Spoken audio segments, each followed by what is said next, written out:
Is Bruce Cassidy unhappy with his general manager? What's up? This is Technically Correct with Tyler Bischoff. On today's show, the Golden Knights lost in overtime again, and Bruce Cassidy gave a very specific complaint yet again. How many times can UNLV get blown out under Josh Pastner? And are the Raiders in danger of missing out on all of their finalists for their head coaching position? We have a lot to get to on the show today. Golden Knights and UNLV played and lost last night. The Raiders coaching search is getting interesting, close to being over.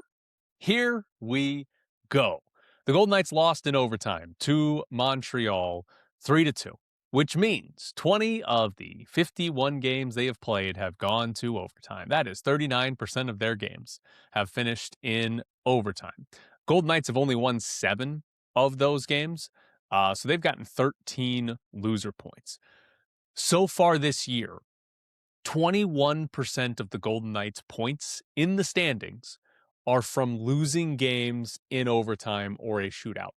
This team has never had a year where even 10% of their points came from loser points. This team has lost 2 more games than it's won, but most of those, not most, about half of those have been in overtime where you get a point for losing. And because of that, the Golden Knights still lead the Pacific Division. It's a 1-point lead over Edmonton. The Golden Knights do have a game in hand. They have maybe allowed Anaheim back into the division race. We'll see if Anaheim takes advantage of it, but the Ducks aren't too far away for the time being. I'd still expect this to come down to Vegas and Edmonton, and I still think the Golden Knights are going to win the division, but they are racking up the loser points, and that is the reason they are in first place. If they had lost a few of these games in regulation, right? Like yesterday's a great example. They score in the final 5 minutes to tie the game, and then they go on and lose in overtime. If they just don't score that game with 3 minutes to go or whatever it was, they don't get the loser point, right? And they have the same amount of points as Edmonton, and they've had a lot of games where they've scored late to get to overtime and then lose in overtime. But what I thought was most interesting from that game is actually what Bruce Cassidy said after the game. Bruce Cassidy, talking to the media in Montreal, got a couple different sentences that he said. We didn't shoot enough on our opportunities. We overpassed a number of times. It's been a challenge for 4 years. We love to pass. So if you go back to the postseason last year, the Golden Knights lost to the Oilers in the playoffs, and they did so by not scoring in the last 2 games of that series. And after the season ended, Bruce Cassidy, when talking to the media, said that they needed more guys to shoot the puck, that they were like a 70-30 pass first team, and that needed to get closer to 50-50. Bruce Cassidy was asking his team, his general manager, for different types of players. And then in the offseason, Kelly McCrimmon, the general manager of the Golden Knights, went out and added Mitch Marner, a very good player, but he doesn't score a ton of goals. He doesn't shoot a lot. Mitch Marner is known best for his passing ability. Kelly McCrimmon essentially ignored Bruce Cassidy and doubled down on the thing that Cassidy said they were doing too much. And now we're in season, and Cassidy brings up the same problem again, and even goes as far to say that it's been a problem for 4 years. Now, they won a Stanley Cup in one of those years, so like I get it, Cassidy, not every team is perfect, even if you win the Stanley Cup, but it wasn't too much passing when you win the Stanley Cup. But I don't think Kelly McCrimmon has done a good enough job adding the right players, right? Take Mitch Marner and you combine it with Bruce Cassidy's comments, and it's a perfect example. Mitch Marner's really good. He's awesome. But was he the right move for this Golden Knights team? Bruce Cassidy's kind of telling us no. I don't think Bruce Cassidy's going to come out and say he doesn't want Mitch Marner on his team, because again, Mitch Marner's very good. But as far as the type of player, I don't think Bruce Cassidy would have wanted a Mitch Marner type added to last year's roster, right? They get eliminated and they don't score goals again, and it's a lack of shooting that the head coach identifies as a problem. We'll look back and say, oh, why the hell they add Mitch Marner? He was exactly what they already had on the roster and not what the head coach was asking for. And like right now, the Golden Knights don't have enough centers. So Mitch Marner is playing center, and he was actually very good last night. Like this, Marner was not the problem last night. Marner was good, but he's playing out of position because Kelly McCrimmon's roster construction was poor, right? Kelly McCrimmon did not have enough centers on the roster so that when they're in a position that William Karlsson is hurt and maybe done for the year, they're having to play Mitch Marner or Riley Smith out of position because they just don't have enough NHL level centers, right? McCrimmon then goes out and in-season trades for Rasmus Andersson, who, for a defenseman, does shoot. But this team doesn't get a lot of shots from defensemen, so we'll see how that actually plays out. But that's also not what this team needs the most or needed the most. They've already made the move. So you hear a general manager that makes a move that's not really what the coach wanted. I should say you hear the coach and the GM makes the move. And it's sort of this, feels like this weird disconnect between what the head coach is seeing and what the general manager is seeing, right? You ever hear a coach will say it, sometimes a GM will say it, where it's like they'll criticize fans or media by being like, oh, you're not playing fantasy football. You can't just add talent. It's got to be the right fit. It feels like Kelly McCrimmon has just been adding talent, which does bring the floor of the team up, right? Because like Marner and Andersson are good hockey players, and good hockey players that aren't a perfect fit are going to be better than bad hockey players. So like getting good talented players is still a good thing, and it's going to bring the floor up, but it feels like a misstep and not the right roster construction for this team because we're still hearing the same complaints from the head coach that we heard when their season ended last year. Will that change in the playoffs? Probably not. I mean, why would we expect it to? It's the same general roster, and then they added a guy who's a pass-first winger who's now having to play center. So, like, this team is probably not going to win the Stanley Cup. You say that for most teams every year, but they're probably not going to win the Stanley Cup. And when they do get eliminated, I'm guessing this will be one of the things we hear again, that they didn't score enough goals and they don't have enough shoot-first guys on the roster. Now, I do want to talk about Mitch Marner because he was very good last night, and Bruce Cassidy moved him back to center. He's mostly played center since Christmas. There have been a few games in there. The last two, he was put on a wing, but they put him back at center because Cassidy changed all the lines after Ottawa beat him by 100. But we got Dorofeyev, Marner, and Bowman last night, and they were the best line for the Golden Knights. Dorofeyev scored both goals. Granted, one of them came off of a good play by Eichel and Dorofeyev on the boards in between a sort of a line change there. But that line scored. And if you look at scoring chances, when they were on the ice, that line, it was 8-3 in favor of Vegas. That was the best line for the Golden Knights last night. But there's a trade-off. And this is one of the things that I've been kind of interested in watching with Marner, because Bruce Cassidy has throughout the entire season given Marner a ton of offensive zone starts. And when he's at center, Cassidy doesn't want to put Marner in defensive zone faceoff scenarios because Marner's not good at faceoffs. He's not a center. And so Cassidy doesn't want them to lose these faceoffs in the defensive zone and give up goals. So last night, the Marner line did not take a single defensive zone faceoff, which means the other lines have to take the defensive zone faceoffs. Jack Eichel and Mark Stone's line are the ones that took the most defensive zone faceoffs. Hurdle's line took the second most, but they still didn't take a lot. It was mainly Eichel and Stone. There's a very strong correlation between offensive zone faceoffs and scoring goals, scoring chances, all of that. There's a very, very strong correlation between that. The more offensive zones you have, faceoffs you have, the more likely you are to score as a line, as a player. And the inverse is true for starting in the defensive zone. So is it worth it to have Marner playing center, never giving him defensive zone faceoffs, if that subtracts from the offense that you get from Eichel, Stone, and Hurdle? Last night, yes. Marner and Dorofeyev, that line, they scored the 2 goals, right? And if you get 2 goals out of a line, that's worth almost anything you do. You get some more production from the other guys, right? Last night, yes. I think overall, though, I don't know if that line scores enough, if a Marner at center line scores enough to actually be worthwhile making Eichel and Stone play everything in the defensive zone. So that's the trade-off you have when Marner is at center and Cassidy doesn't want to put him in defensive zone faceoffs. He was very good last night. If it's going to be that way, he's got to be very good. They've got to produce goals every game, basically. Otherwise, you're asking Eichel to start all your shifts in the defensive zone and then go score goals for us, which is, he's very good. He'll do that sometimes, but probably not enough to justify it. One other big thing from this game. Is Akira Schmid the best goalie on the team?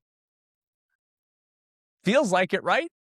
It does feel like Akira Schmid might be the best goalie on the team. He's played in the most games because he's been healthy, which is something Carter Hart and Adin Hill have not been, right? And that's valuable. But he's also got the best save percentage on the team and the best goals saved above average on the team. It's negative 0.72, so it's still just slightly below average. It's not good, but it's better than everybody else the Golden Knights have put out there. And this is sort of what I bring it back to. Does the front office trust Akira Schmid? This is the most he's ever played in a season. First time he's ever had 20 starts in a season. So this workload is entirely new. And there's no real way to look back and say, oh, look, Schmid was good and he's the goalie. But does the front office trust him? Because the rest of the goaltending has been dreadful. And I talked about Adin Hill earlier this week. If Adin Hill continues to play like he has, he's not going to be the starting goalie when this team gets to the playoffs. But how much good or average Adin Hill does the front office need to see to make him the starter in the postseason? Because I'd put it to you this way. If the playoffs started now, I think you have to go Akira Schmid in game one. I think you have to do that. You haven't seen play out of Adin Hill to trust him in a playoff series. So between now and the end of the season, how many good games out of Adin Hill do you need to see? Does he need to be good for his last 10 starts? Is it only his last 5? What if he's just average for his last 10? He's not good. He's just average for is that enough? And this is like, I am fascinated by this position because the Golden Knights have not had good enough goaltending to win a Stanley Cup. What they've put out this season is nowhere close to good enough. Is it worth it to just sit back and say, well, someone on this team will figure it out? Whether it's Schmid, whether it's Hill, whether Carter Hart comes back from injury, maybe we'll try Carl Lindbaum again. Somebody will figure it out. Is that the way to do this? Is that the only option? Because trading is going to be very difficult. Right now, I'd say Akira Schmid's the right answer. But the real problem is I don't think there is a right answer to this because Akira Schmid is the right answer doesn't sound like a great answer. I don't know that any of the choices are good unless Adin Hill starts playing like Adin Hill has played in his past for the Golden Knights. If Adin Hill comes back and we get, it could start in the next game. He's probably going to get 5 starts for the trade deadline, a few of them here before the Olympic break and then a few after. If Adin Hill starts to look good now and after the trade deadline, Adin Hill still looks good, then that's your guy. But if Adin Hill looks this bad, he can't be your guy. If Adin Hill looks a little bit better, he still probably can't be your guy. If Adin Hill's average, maybe. But this is sort of a fascinating position because the Golden Knights are going to have to figure it out, and they've got some time here. But I just don't know that there is a truly good answer for the Golden Knights and the goaltending position. Battle Blast, been serving Las Vegas since June 2012 with the very best in family entertainment. We are proud to provide the best facility, equipment, and service possible. Strap on laser tag vests, step into the 5,600 square foot 2-story arena designed to look like a worn-torn city street. An exciting atmosphere filled with exhilarating music, blacklight effects, and fog. Battle Blast also features a viewing deck for those not playing can watch players vest up and catch a view of the action going on in the arena. In between games, check out our arcade and prize center and enjoy tasty treats from our snack bar. Birthday parties, sports teams, group outings, and corporate events. Battle Blast does it all. We want to make your Battle Blast experience so good you'll want to return again and again. Battle Blast is the ultimate destination for family fun and friendly competition.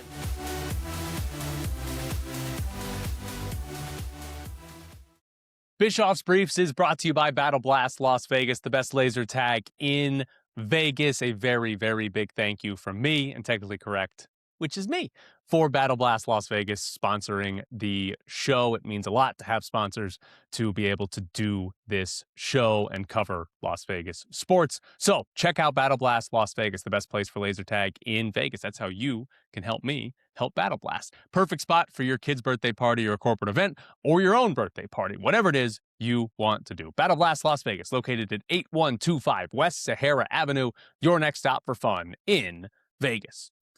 UNLV was obliterated by New Mexico last night. 89-61 was the final score, and that seems like a nice score for UNLV because they were just crushed from start to finish.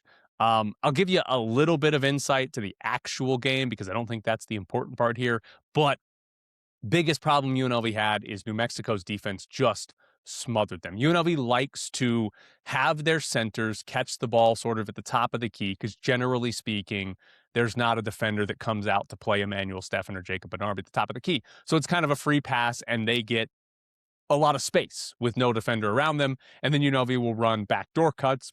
They'll run some off-ball screens, or they'll just go into a handoff. UNLV couldn't get any passes off out of that because with Steffen at the top of the key with the ball in his hands, everybody else was just draped by a defender. Backdoor cuts were shut down. They had trouble with just the simple handoffs a couple of times. Like everything was taken away. And the turnovers got cranked up really high, really early for UNLV. And the offense just, I mean, they couldn't get up quality shots. They couldn't get easy shots at the rim. They didn't make any shots from three until late in the game. But it was just a disaster of an offensive performance. New Mexico is very, very good defensively. In conference play, they've got the best defensive rating, only got better after last night. And we saw UNLV's offense really struggle against a very, very good Mountain West defense. Now, UNLV's three-point streak did not come to an end. If you're new around here, UNLV's made a three-pointer in every single game that they've ever played with the three-point line. That is now 1,280 games in a row. But UNLV was 0 for 6 from 3 at halftime, and it took until there was 11 minutes and 59 seconds left in the second half until Al Green hit UNLV's first three. A genuine scare for the streak. If you watched the game on television, maybe you heard it as well. After Al Green hit that three, you could hear a UNLV fan in the background say, "All right, now we can go." It's a very important streak for a lot of fans, for a franchise, for a program that has not been very good for a decade. It's one of the main things to hold on to. I don't think this UNLV team will break the streak. It's hard to predict that a UNLV team will break the streak given how many threes are shot. But this one is a danger because they shoot a low volume of threes and they don't make a lot, right? But they've had 6 games this year now with less than 20 3-point attempts. So there's plenty of games where they're not putting up a bunch of threes. They had a game with just 10 3-point attempts earlier this year. So you have low volume and you have the potential for UNLV to only shoot 11 threes in a game, right? That's happened as well. So it's entirely possible you get this low volume and a team that doesn't shoot well from three going 0 for 10, 0 for 11 is possible. Now, Pastner's aware of the streak. I don't know exactly how you coach that if you really do get down to the final 5 minutes. Maybe it's easier to say, hey, guys, put up some threes if you're losing by 20. But if you're in a close game and you haven't made a three, what happens there? So I do think this team puts it in danger, but I still think they'll hit a three in every single game. It just seems improbable that any college basketball team will not make a three in every single game. But it is possible. Also, Tyron Jones hurt his shoulder. He left the game less than 2 minutes in, did not come back in, was on the bench with an ice pack on his shoulder. He had a separated shoulder before the season started. He missed most of the offseason because of that. So we'll see. I'll tell you, I was not at the game. I wanted to stay home to watch both the Golden Knights and the UNLV game. So I am failing you on providing information. So I don't know if Josh Pastner had an update after the game, but not having Tyron Jones hurt last night hurts their chances to win anything, but it also makes the team significantly less fun, right? I think that's my biggest complaint of it is like, yeah, the wins and losses at this point, yes, you want to win, but it's not super important because they don't really mean anything other than seeding in the Mountain West tournament. But like being fun, yeah, Tyron Jones is a lot of fun to watch, and him not being there will make them a lot less fun. What it also means, big picture for this season, UNLV has now had 5 disaster performances. Tennessee Martin, Montana, and Tennessee State. Those were 3 non-conference losses that were just, I mean, they're unacceptable losses.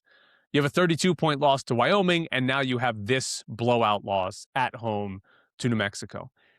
It is amazing how this team can play so poorly. It's amazing that they can look like they don't belong in the same conference as Wyoming or New Mexico. And like, there's no expectation that UNLV will be at the top of the Mountain West or really even beat New Mexico, right? No one's like holding that standard to UNLV. But the way they lost that game is so bad.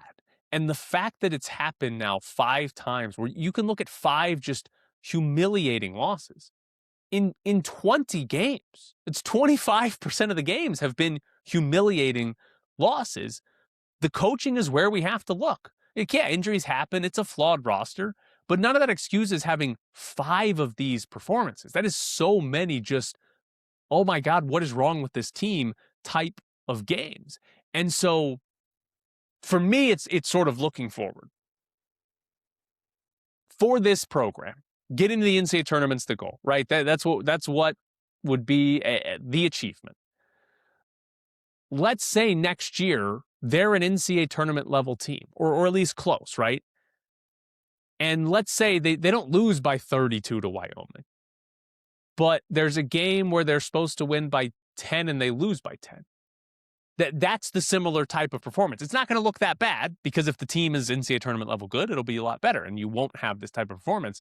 But if you have these huge letdowns multiple times a year when you are trying to go to the NCAA tournament, when you're on the bubble, right, that you're going to be out, right? And what if you have a no-show game and a huge bubble game, right? You play this New Mexico team who's on the bubble and you do something like that, you're done. Like it's just, basically, can Josh Pastner have a team that doesn't look like the worst Mountain West team 5 times a year? Because that's what they've done.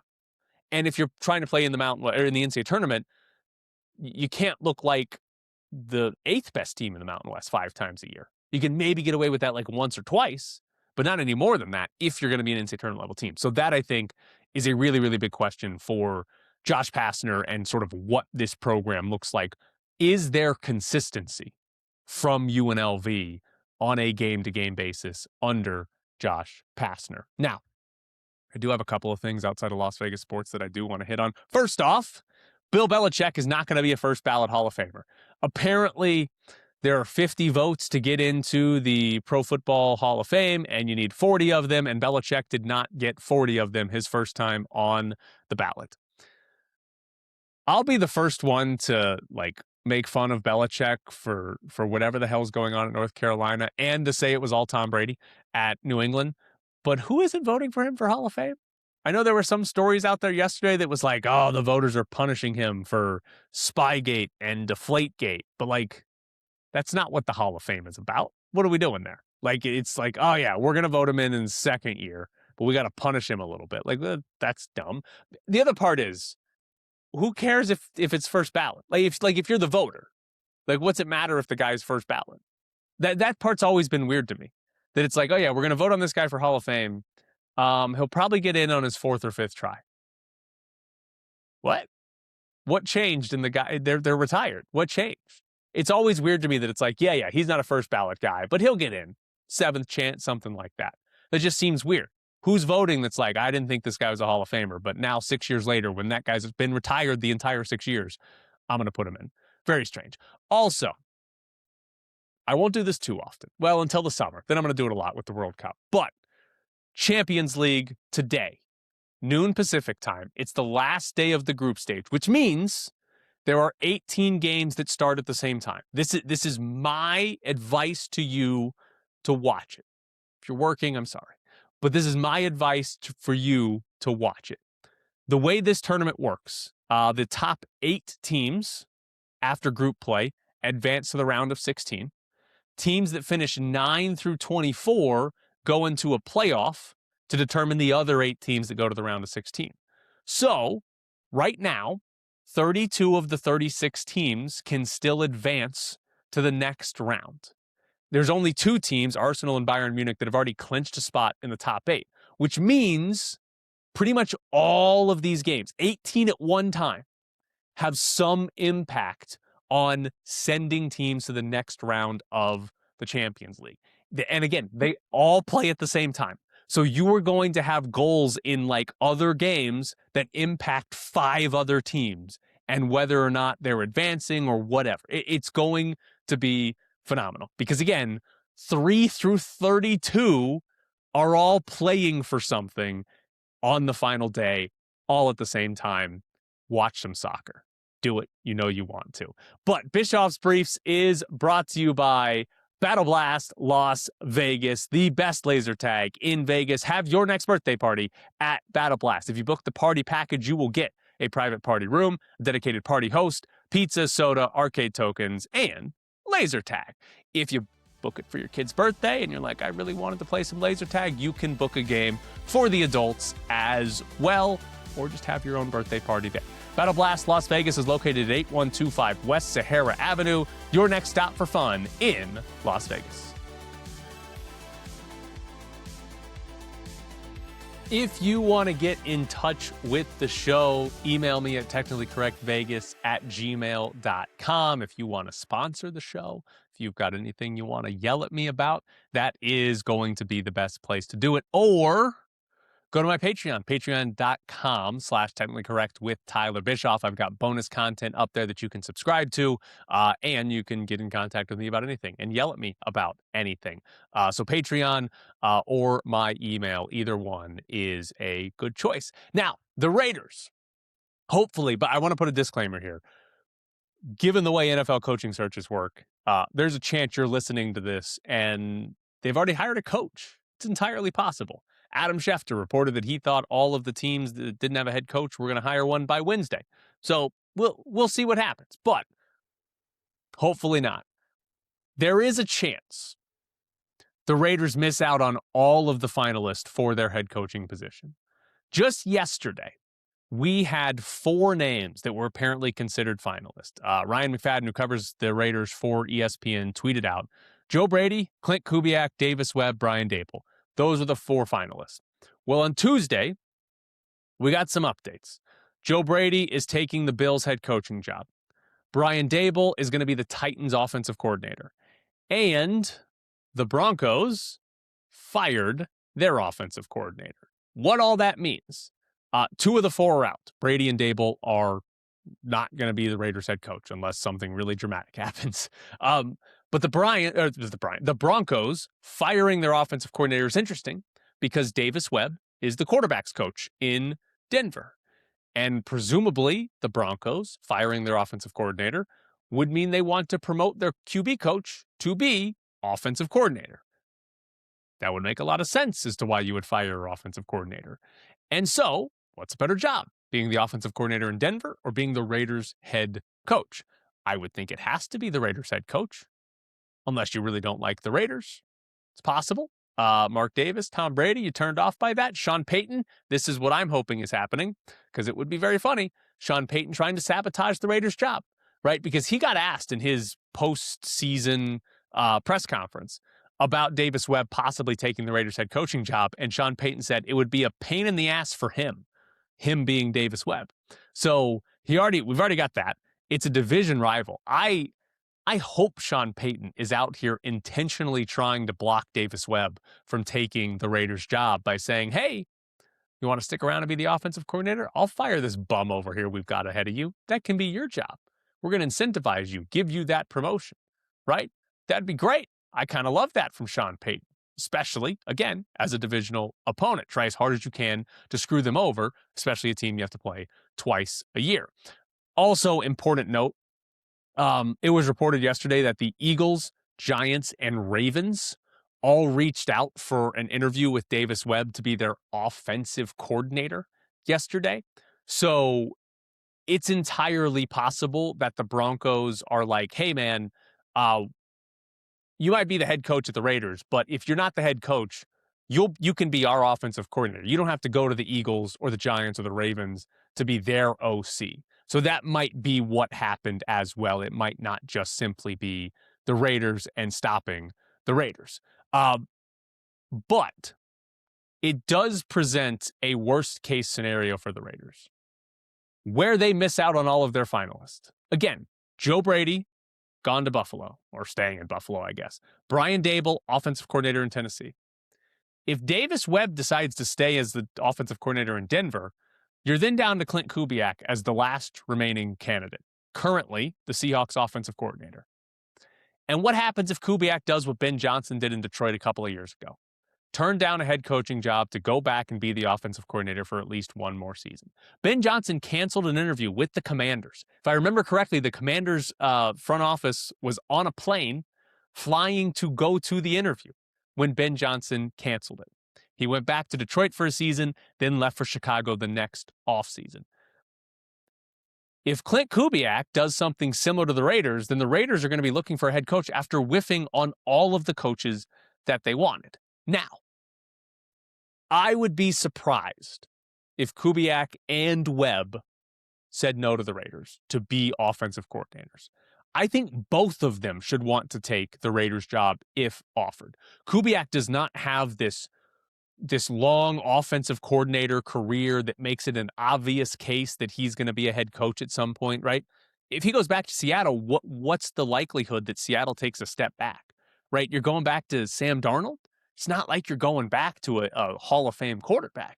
So, like, it feels like if he goes back to Seattle, they're not going to stay at this level. And I think we can say the same thing about the Broncos. If Davis Webb goes back and is the offensive coordinator of the Broncos, what are the chances that team is this good, that offense looks as good next year?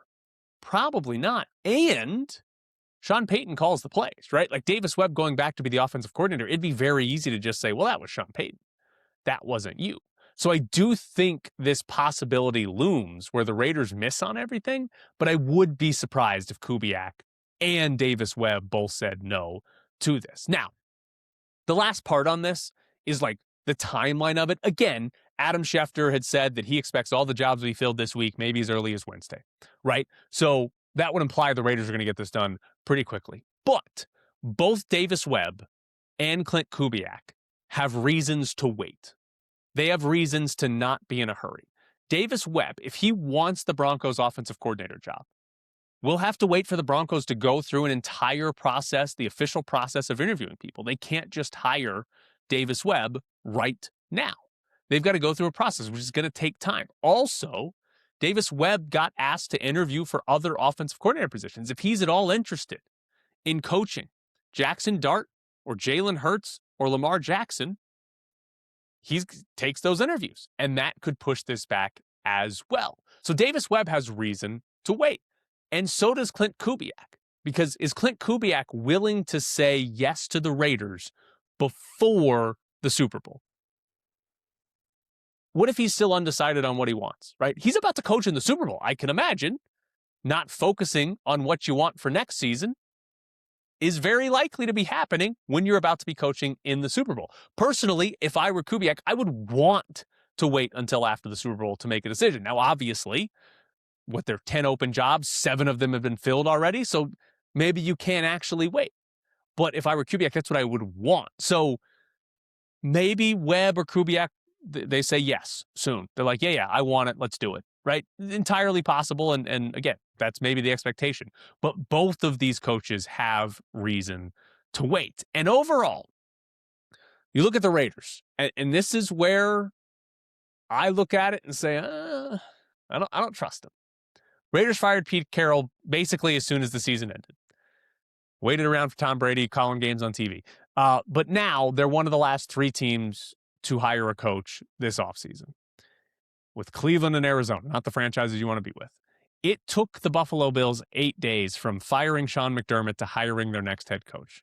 The Raiders are on day 23. Does hiring quickly mean better? No, not at all. That's not what's happening here. You don't have to hire the first coach. That's not what makes you good, right? You're going to hire the last coach of the coaching carousel, and it might be the best coach. But I think the issue I have is there's no reason to trust the Raiders process given what we've seen in the past with Mark Davis as owner, but also what we saw last offseason, where the Raiders swung and missed on Ben Johnson, and their pivot was Pete Carroll. Where the Raiders didn't want Sam Darnold, they swung and missed on Matt Stafford, and the pivot was Geno Smith.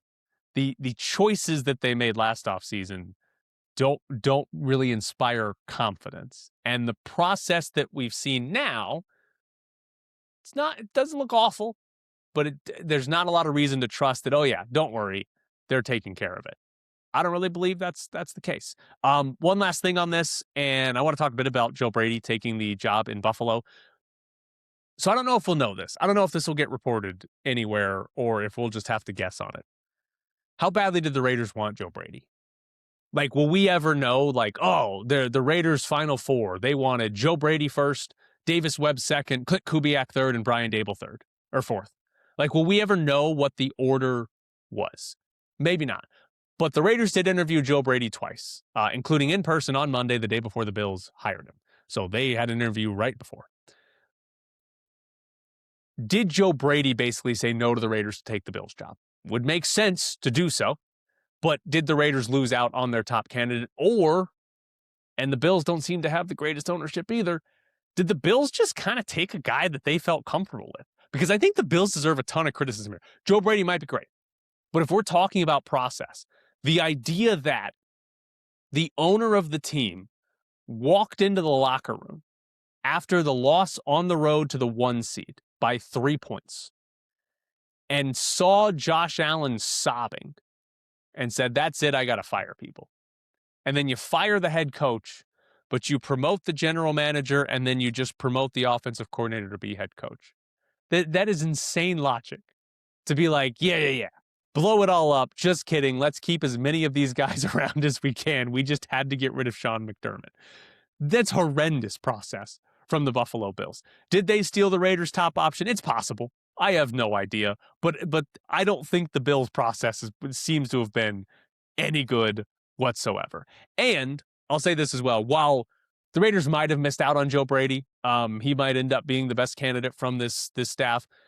I think it's pretty fair to say they didn't miss out on Brian Dable, right? Like Brian Dable is going to be the Titans offensive coordinator. It certainly seems like this guy is a good offensive coordinator, but you don't want him as your head coach type of player. Like look at the Giants. Daniel Jones doesn't work. Jackson Dart, I know only got like half a season with them, but that didn't really work either, right? Like Daniel Jones goes to Indianapolis and is really good.